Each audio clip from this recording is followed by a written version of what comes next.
அன்பின் இரட்சகர் இயேசு கிறிஸ்துவின் நாமத்தில் வாழ்த்துக்கள். இந்த நாளிலும் உபாகமம் 10வது அதிகாரம் 21, 22 வசனங்களையும் 11வது அதிகாரத்தையும் நாம் கற்றுக்கொள்வோம். ஆவிக்குரிய வாழ்க்கையில் இன்னும் ஒருபடி மேலே சென்று ஆண்டவருக்கு ஒரு பிரியமுள்ள வாழ்க்கை வாழும்படியாக இந்த சத்தியங்கள் நமக்கு உதவி செய்யும். அவரே உன் புகழ்ச்சி, உன் கண்கண்ட இந்த பெரிய பயங்கரமான காரியங்களை உன்னிடத்தில் செய்த உன் தேவன் அவரே. உன் பிதாக்கள் 70 பேராய் எகிப்துக்கு போனார்கள். இப்பொழுதோ உன் தேவனாகிய கர்த்தர் உன்னை திரட்சியினாலே வானத்தின் நட்சத்திரங்களை போலாக்கினார். ஆபிரகாமுக்கு கொடுத்த வாக்குத்தத்தத்தை ஆண்டவர் நிறைவேற்றி விட்டார். வாக்குத்தத்தத்தில் உண்மை உள்ளவர் என்பதை மோசே இங்கே நினைவு கூறுகிறதை பார்க்கிறோம். அவரே உன் புகழ்ச்சி. நம்முடைய வாழ்க்கையில் எல்லா சூழ்நிலைகளிலும் நிறைய கருவிகளை கொண்டு, நிறைய பேர்களை கொண்டு ஆண்டவர் உதவி செய்வார்.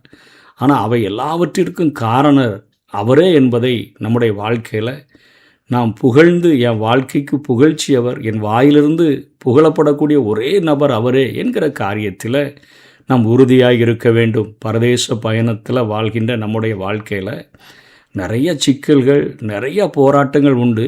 ஆனால் அவைகளின் மத்தியில் ஆண்டவர் நமக்கு கொண்டாட்டங்களை தரக்கூடியவராக இருக்கிறார். இந்த சந்தோஷத்தை, உலகம் தரக்கூடாத சந்தோஷத்தை, சமாதானத்தை அவர் தருகிற போது உலகத்தின் கரங்களால் அதை பிடுங்க முடியாது. எடுத்துக்காட்டாக பவுலும் சீலாவும் உடம்புலெல்லாம் ரத்தம் சொட்டுகிற அந்த சூழ்நிலையின் மத்தியில், சிறைச்சாலையில் அந்த அடைக்கப்பட்ட சூழ்நிலையின் மத்தியில், கால்கள் தொழு மரத்தில் மாட்டி வைக்கப்பட்டிருந்த அந்த நிலைமையில் அத்தனையாய் அவர்களுக்குள்ளாக தேவன் தந்திருந்த சந்தோஷத்தினால, தேவன் தந்திருந்த உலகம் எடுத்து போட முடியாத ஒரு சமாதானத்தினால் அவர்கள் துதித்து பாடின பொழுது அந்த சந்தோஷத்தை, சமாதானத்தை அடித்தவர்களோ உலகமோ எடுத்து போட முடியவில்லை என்பதை நாம் வேதத்திலே பார்க்கிறோம். நமக்கு புகழ்ச்சி யார்? தேவன் அல்லவா? நமது புகழ்ச்சி யார்? அதுவும் தேவன்தான். இன்று நம்முடைய வாழ்க்கையில் காணப்படுகின்ற நற்கிரியைகள், நல்ல ஒழுக்கங்கள் அனைத்துக்கும் மூல காரணமே தேவனுடைய செய்கைகளாகத்தான் இருக்கிறது. எபேசியர் 2:10 பார்க்கிறோம். நமது வாழ்வில் கிடைத்த உயர்வுகள், பாராட்டுகள், பிறருக்கு தொண்டாட்ட கிடைத்த வாய்ப்புகள் என அனைத்துமே அவர்தான் இந்த காரியங்கள் நமக்கு செய்தார் என்று அவரை புகழ்கிறதற்கு அவர் ஒருவரே அதற்கு அந்த மகிமைக்கும் அந்த புகழ்ச்சிக்கும் காரணராக அவர் இருக்கிறார். நமது வாழ்க்கையில் நன்மைகள் நேரிட காரணமானவர் நமது தேவன்.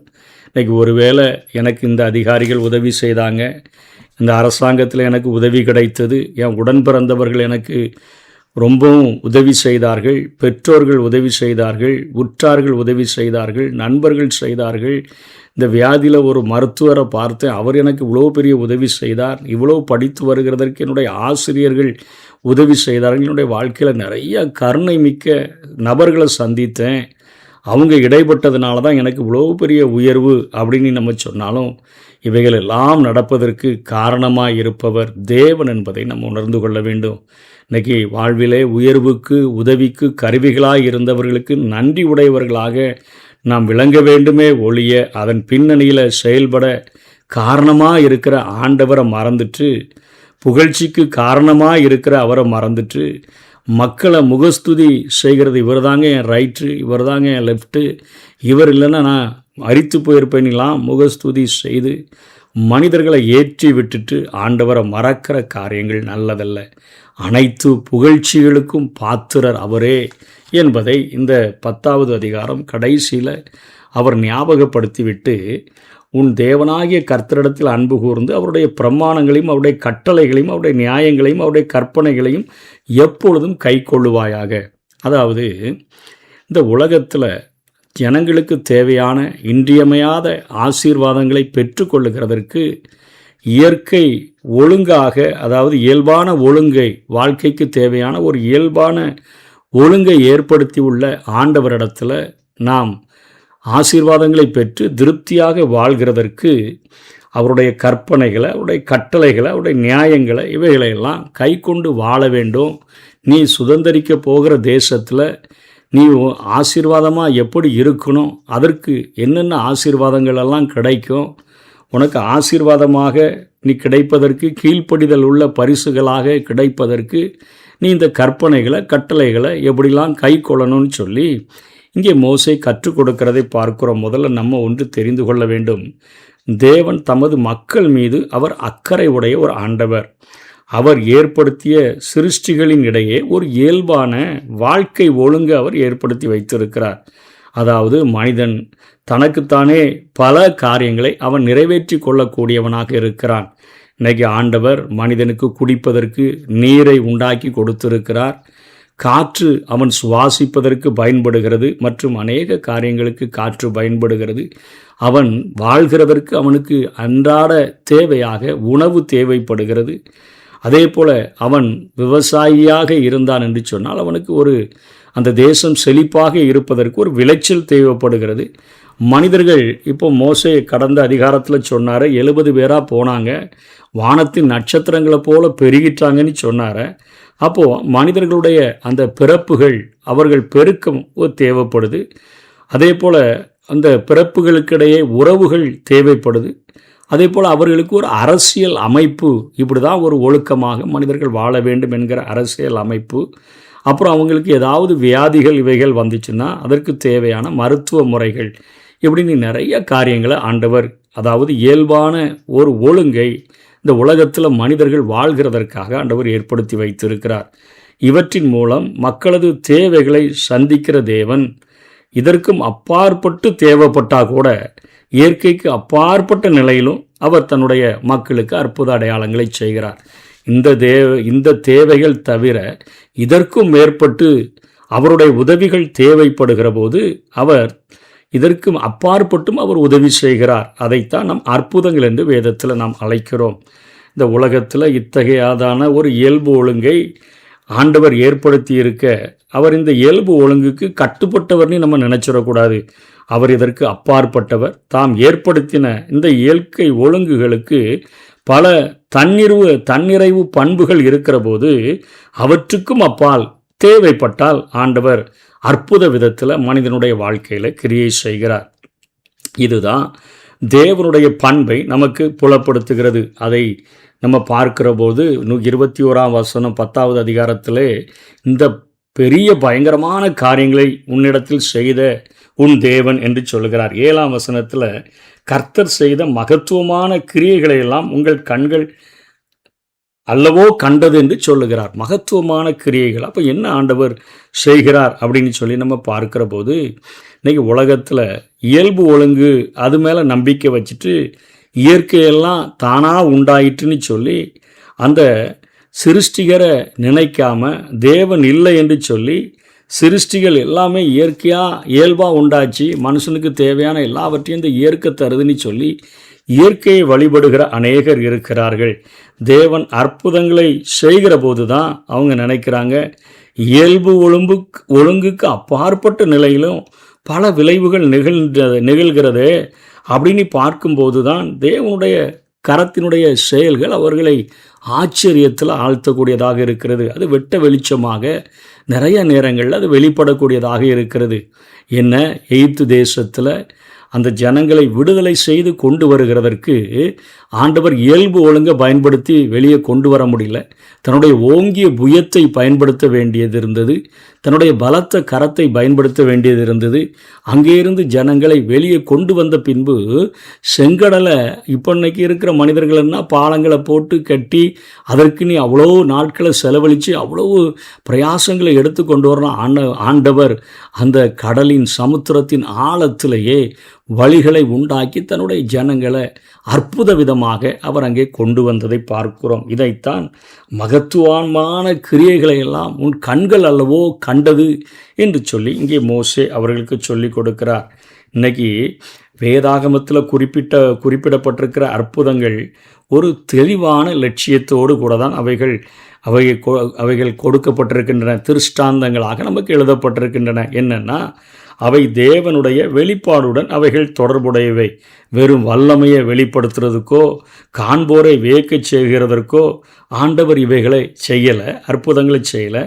பாவம் பூமியில் ஏற்படுகிற பொழுது பாவத்தை அழிக்கவும் மக்களை விடுவிக்கவும் தேவன் அற்புதமாக இயல்புக்கு அப்பாற்பட்ட நிலைகளில் தான் செயல்பட்டார் என்பதை நாம் புரிந்து கொள்ள வேண்டும். என்ன அவருடைய பயங்கரமான மகத்துவமான செய்கைகள் என்ன? நோவா ஆண்டவருக்கு கீழ்ப்படிந்தவனாக இருந்தான். நோவாவையும் அவனுடைய குடும்பத்தையும் காப்பாற்ற ஆண்டவர் நினைத்தார். ஆனால் மனிதர்கள் இந்த பூமியில் செய்த பாவத்தின் நிமித்தமாக மனுஷனை இந்த பூமியில் உண்டாக்கினதற்காக அவர் மனஸ்தாபப்பட்டார். ஆகவே ஒரு முறை இந்த பூமி அழிக்கப்பட்டதே. இன்றைக்கும் விஞ்ஞானிகள் அரராத் மலையில் தங்கியிருந்த அந்த பேழையினுடைய பகுதிகளை கண்டெடுத்திருக்கிறார்களே, இது ஒரு விசை பூமி அழிக்கப்பட்டதற்கான காரணம். இன்றைக்கு வானத்தில் நம்ம பார்க்கிற விப்ஜியார்னி மனிதன் பெயர் வைத்து வண்ண கலரில் தெரிகிற வானவில்லை பற்றி பேசுகிறானே, இது மனிதனோடு கூட நித்திய காலமாக ஏற்படுத்தின ஒரு உடன்படிக்கை அல்லவா? அந்த நேரத்தில் ஆண்டவர் பாவம் செய்த மக்களை அழிக்கவும் அங்கே ஒரு பேழையை செய்து, அன்றைக்கு கப்பல்கள் கண்டுபிடிக்கப்படாத அந்த நாட்களில் கடல் இல்லாத பகுதியில் ஊருக்குள்ளே வச்சு அந்த பெரிய படகை, பெரிய அந்த கொப்பேர் மரத்தில் அந்த பேழையை செய்த அந்த நோவாவையும் அவனுடைய குடும்பத்தையும், அதே போல் நல்ல அந்த மிருக ஜீவன்களில் பறவைகள் எல்லாவற்றிலையும் 7 ஜோடு, மற்றதில் ஒவ்வொரு ஜோடுமாக எடுத்து எல்லாவற்றையும் உள்ளே அந்த பேழைக்குள்ளே ஆண்டவர் அனுப்பிட்டு வானத்தின் மதவுகளை, பூமியினுடைய காரியங்கள் எல்லாத்தையும் திறந்து அந்த கடல் இல்லாத இடத்துல கடலை போல தண்ணீரை பெருகச் செய்து ஆண்டவர் அந்த தன்னுடைய நீதிமானாய் அந்த நாட்களில் வாழ்ந்த நோவாவை காப்பாற்றினாரே. இப்படிப்பட்ட அற்புதங்கள், அதாவது பாவம் செய்தவர்களை அழிக்கவும் தேவனுடைய பிள்ளைகளை பாதுகாக்கவும் ஆண்டவர் அநேக நேரங்களில் அற்புதங்களை செய்கிறார். மோசே சொல்லுகிற காரியங்கள் இத்தகையது தான். அங்கே எகிப்தில் 400 வருடங்கள் கஷ்டப்பட்டாங்களே, அவருடைய முன்னோர்களுக்கு ஆபிரகாமுக்கு உன்னுடைய சந்ததியை வானத்தின் நட்சத்திரங்களைப் போல பெருக பண்ணுவேன்னு சொல்லியிருந்தார. இப்போ 400 வருடம் கழித்து அவங்களுக்கு நீ இப்போ வாழ்ந்திய கானான் தேசம், உன்னுடைய பகுதி, இந்த இடத்த மற்ற 7 வித ஜாதிகளை கொண்டு நான் பாலும் தேனும் ஓடுகிற தேசமாக மாற்றிட்டு அவங்கள கொண்டு வருவேன்னு சொன்னார. அவர்களை அந்த அடிமைத்தனத்திலிருந்து விடுதலை செய்கிறதற்கு ஆண்டவர் பல அற்புத அடையாளங்களை, இயல்பான ஒழுங்குக்கு அப்பாற்பட்ட அற்புத அடையாளங்களை அவர் அங்கே செய்கிறதை பார்க்கிறோம். அதைத்தான் இங்கே மோசே நினைவுபடுத்துகிறார். அங்கே முறுமுறுத்து அழிந்தவர்கள், விக்கிரக ஆராதனையில் அழிந்தவங்களெல்லாம் முன்னாடி வசனங்களில் ஆண்டவர் அங்கே ஞாபகப்படுத்துகிறார். எப்பா, அந்த பூமியில் உன் வாழ்நாள் நல்லா இருக்கணுமா, நீ நல்லபடியாக வாழணுமா, எல்லா ஆசீர்வாதங்களையும் பெற்று சுகத்தோடு ஆண்டவருடைய தண்டனை இல்லாமல் வாழணுமா, இப்படிப்பட்ட காரியங்களை செய்ய. எகிப்து தேசத்துலலாம் அந்த தேசம் பஞ்சமான ஒரு தேசம். அங்கே இருக்கக்கூடிய நீர்நிலைகள்லேருந்து தண்ணீர் கொண்டு வந்து தான் விளைச்சலை உண்டு பண்ண முடியும். ஆனால் நீ சுதந்திரிக்க போகிற தேசத்தில் ஆண்டவர் எப்பொழுதுமே மழை பெய்ய பண்ணக்கூடிய ஒரு பெரிய ஆசீர்வாதத்தை கொடுக்க போகிறாரு. அங்கே கால்வாயை காலை வச்சு தான் நீ தள்ளி விட்டு அங்கே தண்ணி பாய்ச்ச. இங்கே அப்படிலாம் இல்லைப்பா, தானாகவே விளைகிற அளவிற்கு மழை அத்தனையாக இருக்கும். வருஷம் முழுவதும் கர்த்தருடைய கண்கள் உங்கள் மேலே இருக்கும் அப்படின்னு சொல்லி ஆண்டவர் இத்தனையாக அங்கே மோசையின் மூலமாக பேசுகிறதை பார்க்கிறோம். இயல்பான ஒழுங்காக வாழ்க்கையில் நமக்கு நீர்களை, காற்றை, உணவை, விளைச்சலை, மனித பிறப்புகளை, உறவுகளை, அரசியல் அமைப்புகளை, மருத்துவ முறைகள், இவைகளெல்லாம் எல்லாவற்றையும் கொடுத்த ஆண்டவர் இதற்கு மேற்பட்டு நம்மை ஆசீர்வதிப்பதற்கு அவருடைய தயவு, அவருடைய கிருபை தேவைப்படும் பொழுது அப்பாற்பட்ட விதத்தில் அவருடைய கற்பனைகளை, கட்டளைகளை கை கொண்டு வாழ்கிறவர்களுக்கு அதிசயமான அற்புத அடையாளங்களை செய்யவும், பாவம் செய்கிறவர்களை அழிக்கவும் ஆண்டவர் கிரியை செய்கிறார் என்பதை நாம் புரிந்து கொள்ள வேண்டும். அதனால தான் மோசே இவ்வளவு வைராக்கியத்தோடு கூட, இவ்வளவு வாஞ்சியோடு கூட நீங்கள் அழிக்கப்பட்டு விடக்கூடாது, வாழ்ந்திருக்கணும், தேசத்தில் சுகமாக இருக்கணும், நல்லா இருக்கணும், விளைச்சல் நல்லா இருக்கணும், சாப்பிட்டு திருப்தியாக இருக்கணும் அப்படின்லாம் சொல்லி அங்கே பேசுகிறதை பார்க்கிறோம். ஆகவே ஆண்டவர் வெறும் வல்லமையை வெளிப்படுத்துகிறதோ, காண்போரை வியக்க செய்கிறதற்கோ செய்கிறதில்லை. மீட்பின் காலகட்டங்களில் ஆண்டவர் அநேக அற்புத அடையாளங்களை செய்கிறார். மோசேயினுடைய கால அற்புத அடையாளங்கள் இத்தகையதை தான் வெளிப்படுத்துகிறது. கிறிஸ்துவினுடைய ஊழிய காலம், இயேசு இந்த பூமியில் செய்த ஊழிய காலம், சபையினுடைய தொடக்க காலம் போன்ற காலகட்டங்களெல்லாம் அற்புதங்கள் ஏராளமாக நிகழ்ந்ததே. இதற்கு காரணம் என்ன? தேவன் ஜனங்களை பாவத்தின் அந்த கொடுமையிலிருந்து விடுதலை செய்து அவர்களை ரட்சிப்புக்கு நேராக வழிநடத்தும்படியாகத்தான் இத்தனை அற்புத அடையாளங்களை செய்தார். தன்னுடைய பெரிய மாயஜால வித்தையை காட்டுறதுக்கு ஆண்டவர் ஒன்றையும் செய்கிற, மனிதர்களை விடுதலை செய்யும்படியாய், பாவத்திலிருந்து அவர்கள் விடுதலை பெற்று வரும்படியாகத்தான் ஆண்டவர் இத்தனை அற்புத அடையாளங்களை செய்தார். அதுதான் இங்கே மோசே இடத்தில் இருந்தபோது பெரிய பயங்கரமான கிரியைகளை உன்னிடத்தில் செய்ததுக்கே தேவன் மகத்துவமான கிரியைகளை உன் தேவன் செய்தாரே என்று எழுதுகிறதை பார்க்கிறோம். இந்த அதிகாரத்தில் தொடர்ந்து இன்னொரு காரியத்தையும் இங்கே மோசே கற்றுக் கொடுக்கிறார். விசுவாச தலைமுறைகளுடைய உருவாக்கம். அதாவது கிறிஸ்துவ விசுவாசம் என்பது உயிர் உள்ளது. இது தலைமுறைகளுக்கு தாண்டி போகணும். இங்கே 20ஆம் வசனத்தில் அவைகள் உங்கள் பிள்ளைகளுக்கு உபதேசித்து நீங்கள் வீட்டில் உட்கார்ந்திருக்கிற போதும், வழியில் நடக்கிற போதும், படுத்து கொள்ளுகிற போதும், எழுந்திருக்கிற போதும் அவைகளை குறித்து பேசுவாயாக என்று பார்க்கிறோம். அதுக்கு முந்தின வசனத்தில் அவர்கள் உங்கள் கைகளில் அடையாளமாக கட்டி உங்கள் கண்களின் நடுவே ஞாபக குறியாக வைத்து கற்பனைகளை அதை எழுத்தின்படி யூதர்கள் எடுத்துட்டு கையில் வசனங்களை கட்டுறதும், ஒரு சின்ன பைக்குள்ளே ஒரு அந்த நியாயப்பிரமாணம் அடங்கிய ஒரு சின்ன புத்தகத்தை நெத்தியில் தொங்க விட்டுட்டு அலைகிறதும் அவர்களுடைய சுபாவமாக மாறிற்று. ஆண்டவர் அதற்கு கொடுக்கலை. உன்னுடைய கையினுடைய கிரியைகள் அவருக்கு பிரியமுள்ளதாக இருக்கணும். உன்னுடைய கண்ணின் பார்வைகள், உன்னுடைய நடக்கைகள் எல்லாமே அவருக்கு பிரியமுள்ளதாக இருக்க வேண்டும் என்பதற்காக இந்த காரியங்களை கற்றுக் கொடுத்தார். அதே போல் வீட்டில் ஒரு சின்ன ஒரு உரையாடல் இருக்குதுனாலே அந்த உரையாடல்களின் மத்தியில் நீ வீட்டில் இருந்தாலும் சரி, ட்ராவல் பண்ணாலும் சரி, எழுந்தாலும் சரி, ஊருக்கு போனாலும் சரி, ஆண்டவரை நான் எப்படி ஏற்றுக்கொண்டேன், அவர் என் வாழ்வில் எப்படி பட்ட கஷ்டங்களை அனுபவித்தேன், ஆண்டவர் அதில் எப்படிலாம் உதவி செய்தார்னு சொல்லி அந்த விசுவாசத்தை தலைமுறைகளுக்கு கடத்தும்படியாக ஆண்டவர் பேசுகிறார். பிள்ளைகளோடு சேர்ந்து உண்ணும்போது, வண்டியில் பயணம் செய்யும்போது உரையாடல் வழியாக அதனை வெளிப்படுத்தணும் அப்படின்னு பெற்றோர்களுக்கு மோசே அங்கே கற்றுக் கொடுக்கிறார். இன்றைக்கி நாம் எவ்வாறு தேவனை அறிந்து கொண்டோம், அது எத்தகைய மாற்றத்தை நம்முடைய வாழ்க்கையில் ஏற்படுத்திச்சு, நெருக்கமான நேரங்களில் தேவனுடைய வழி நடத்துதல் எவ்வளோ அதிசயமாக இருந்தது அப்படின்னு சொல்லி பயணம் புறப்படுகிற போது, உணவு உண்கிற போது, தூங்க போகிற போது, நம்ம காலையில் எழுந்த போது, முக்கியமான நிகழ்ச்சியின் போது அவங்க கூட உட்கார்ந்து ஜெபித்து அவர்களுக்கு அந்த ஆலோசனையை கொடுக்க வேண்டும். உலகத்தின் நிகழ்ச்சிகள் ஆண்டவருடைய கரம் எவ்வாறு செயல்படுகிறது என்பதையும் பிள்ளைகளுக்கு விளக்கி கூறணும். இவ்வாறு விசுவாசத்தில் அவர்கள் உருவாக்கப்பட்டு விசுவாச தலைமுறையினராக அவர்கள் பிள்ளைகள் வார்த்தெடுக்கப்பட வேண்டும் என்பதையும் இங்கே மோசே பேசிட்டு கடைசியாக அவர் 2 மலைகளை குறித்து சொல்லி முடிக்கிறதை பார்க்கிறோம். நீ சுதந்திரிக்கிற போகிற தேசத்தில் உன் தேவனாகிய கர்த்தர் உன்னை பிரவேசிக்க பண்ணும்பொழுது கெர்சி மலையின் மேல் ஆசீர்வாதத்தை 2 மலைகள் அதுக்கு இடையில ஒரு பெரிய பள்ளத்தாக்கு, கெர்சி மலையில் ஒரு 6 கோத்திரத்தை நிறுத்திடு. அதே போல் அதுக்கு ஏபால் மலையில் ஒரு 6 கோத்திரத்தை நிறுத்திடு. அங்கே ஆசாரியர்கள் நியாயப்பிரமாணத்தை படித்து ஆசீர்வாதத்தை கூறும் பொழுது கெர்சி மலையில் உள்ளவர்களும் இவங்க ஆமேன் ஆமேன்னு சொல்லணும். யோர்தானுக்கு அப்புறத்திலே சூரியன் அஸ்தமிக்கிற மேற்கு வழியாய் கானானேர் குடியிருக்கிற நாட்டு வெளியிலே எதிரே மோசே இந்த சமவெளியில் அல்லவோ இருக்குதுன்னு சொல்லி அந்த காரியங்களை குறித்து அவர்களிடத்தில் பேசுகிறாரு. கெர்சி மலையின் மேலே ஆசீர்வாதத்தையும் ஏபால் மலையின் மேலே சாபத்தையும் கூற கடவாய். ஆண்டவர் அவருடைய கற்பனைகளை கட்டளைகளை கை கொண்டு நடந்தால் உனக்கு ஆசீர்வாதம், அவைகளை விட்டுட்டால் உனக்கு சாபம். அதாவது இந்த பூமியில் இன்றியமையாத இயல்பான ஒழுங்கை ஏற்படுத்தி இருக்கிற அந்த வாழ்க்கையை நீ வாழ முடியாதபடி சாபத்தை அனுபவிக்கிறவனாக மாறி போயிடுவாப்பா. அந்த உன்னுடைய வாழ்வில் ரட்சிப்பை, உன்னுடைய வாழ்வில் ஒரு ஆன்மீக வாழ்க்கையை உருவாக்குகிறதற்கு தான் அவருடைய அற்புதங்கள் தேவை. மற்றபடி இயல்பான ஒழுங்காக ஒரு வாழ்க்கையை வாழ்கிறதற்கு அவருடைய அனுக்கிரகம் தேவை. அதற்கு அவருடைய கற்பனைகளை கை கொண்டு அவருடைய கட்டளைகளை கடைபிடித்து நீ வாழ வேண்டும் என்று சொல்லி இந்த பகுதி நமக்கு கற்றுக் கொடுக்கிறதை பார்க்கிறோம். ஆகவே இந்த உலகத்தில் சமாதானத்தோடு கூட சந்தோஷத்தோடு கூட தலைமுறையினரோடு சந்தோஷமாக வாழ்ந்து விசுவாசத்தை மற்ற முறையினருக்கு சொல்லி கொடுத்து உலகம் எடுக்கக்கூடாத ஒரு சமாதானத்தை, சந்தோஷத்தை நாம் பெற்று அனுபவித்து வாழ்வோம். கர்த்தர் தாமே நம்மை ஆசீர்வதிப்பாராக. ஆமென்.